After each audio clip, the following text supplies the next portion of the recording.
As shots were fired, one of those bullets went through this window, narrowly missing the employee. It's cleanup time. Now, those are the words of Senator Eddie Lucio this morning. But there seems to be a communication issue between the trash companies and the county. From basic surgical masks like this one, don't let your dog play with other dogs, and don't let others pet your dog. Drainage officials say that the proposed bond will cost $190 million. It stretch along the Business 83 corridor from Penitas to Brownsville. Potential contaminated fish coming from this reservoir. Patrolling the Rio Grande River, looking for suspicious activity. Next year's crops, which are already budding. Now I'm here at the Bert Ogden Arena. We are here at the 14th annual Border Health Conference. And they are obviously emotional and distraught over the tragic loss. They are in desperate need of medical supplies. You can find their link to their organization on our website, foxsanantonio.com. Just look for this story. Mike Jimenez, Fox News at 9. For more information, you can head on over to valleycentral.com. Reporting live in McAllen, Mike Jimenez, CBS 4 Valley this morning. You've seen state troopers on the road. These troopers hit the water. Just one of the many ways they are executing Operation Lone Star. We have our criminal investigators out on scene. We have our aircraft personnel. As you can see behind me, we have our tactical marine unit as well, patrolling the Rio Grande River. Operation Lone Star focuses DPS resources to fight criminal activity along the border. Lieutenant Chris Olivares says with the influx of families and young children crossing, Border Patrol agents are busy processing rather than patrolling. So what that does, this allows the cartels to increase their criminal activity by pushing narcotics through those open gaps. And that's when we, the Texas Department of Public Safety, we fill in those gaps to assist our federal partners. As part of Operation Lone Star, DPS has more than a dozen boats deployed, patrolling the Rio Grande River, looking for suspicious activity. What you're currently seeing is just one of the commonly used trails. You're seeing a bunch of old rafts that have either been destroyed or, torn up enough that they had to get a new one. You can see a backpack right over here. Water bottles for hydration, things like that. It's just a commonly used trail. The operation has yielded drug seizures, 180 arrests, including criminal gang members, $600,000 in cash, and encounters with nearly 10,000 migrants. We've been able to help people that had medical problems, people drowning, and then any kind of criminal aspect. We do a good job preventing that. As they patrol the front lines, troopers say they are making an impact. It's very crucial, very vital that we fill in those gaps and to ensure the safety of the communities, the safety of the citizens of Texas. We want to ensure public safety and border security. Working for you in Mission, I'm Mike Jimenez. I know he's at peace, but it hurts. And for selfish reasons, I want him here. Isabel Aldaba was Patrick Zavala's best friend. She remembers him as loving, hardworking, and a big part of her life. I felt a piece of me was gone. And I still feel that a piece of me is gone, and I don't think that will ever come back. On January 3rd, officers found the 27-year-old shot in his vehicle near Ingram Park Mall. Police say surveillance video shows 18-year-old Kevin Luna and 17-year-old David Sentmore exiting Zavala's vehicle with his cell phone. But those two suspects were captured nearby the crime scene on video, making some incriminating statements about the murder that had just occurred. Patrick's mother, Olga, says she is angry and wants the teens to suffer like she is suffering. It hurts everybody.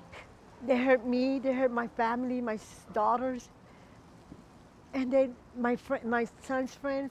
They're hurting everybody, and they're hurting the parents too.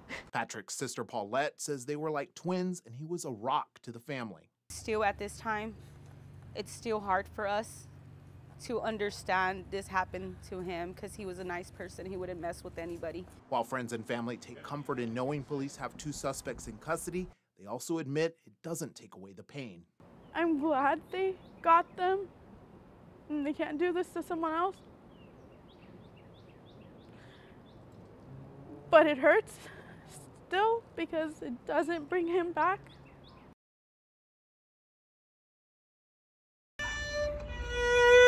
"14-year-old Emilian Sosa enjoys playing the violin.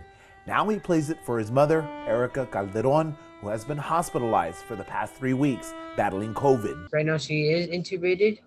COVID-19 did a great damage to my mom's lungs, which they haven't been able to recover ever since. Emilian says with some help, he did some research and found a treatment called extracorporeal membrane oxygenation therapy. You have to put a very large catheter in a person's main blood vessels. You bring the blood out of the body, you run it through this machine that puts oxygen into the blood and takes out the carbon dioxide and then puts it back in the body. It's basically an artificial lung that's outside the body. The therapy is used on extremely sick patients, but there is no ECMO program in the RGV, so Calderon would have to be flown out by helicopter. Just such an involved program, but for the places where they do have this intervention, that it can be life-saving when everything else fails. Desperate for help, Emilian wrote a letter to Governor Abbott begging for the treatment. Sosa must still find a hospital willing to do the treatment, and his mother is uninsured, so to cover the costs, he started a GoFundMe. A blessing that God has given us to help my mom move on from this situation and come back home with me. Putting local first in McAllen, I'm Jimenez.